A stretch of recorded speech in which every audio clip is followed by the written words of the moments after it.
उपमुख्यमंत्री शिंदेंसोबत भेटीनंतर रेश्मा काळेंची निवडणुकीतून माघार। जळगाव विधान परिषद निवडणुकीतून केली होती बंडखोरी। नाशिकनंतर महायुतीतलं जळगावातही बंड शमलं।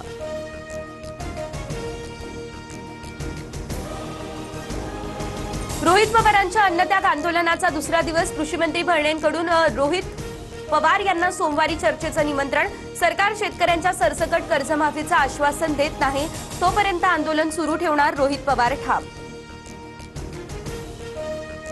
पवारांची राष्ट्रवादी मूळ काँग्रेसमध्ये विलीन होणार असल्याची चर्चा। पवारांनी प्रस्ताव दिल्याचा नाना पटोलेंचा दावा। तर विलिनीकरणासंदर्भात कोणतीही चर्चा नाही, पवारांच्या राष्ट्रवादीने सर्व चर्चा फेटाळल्या।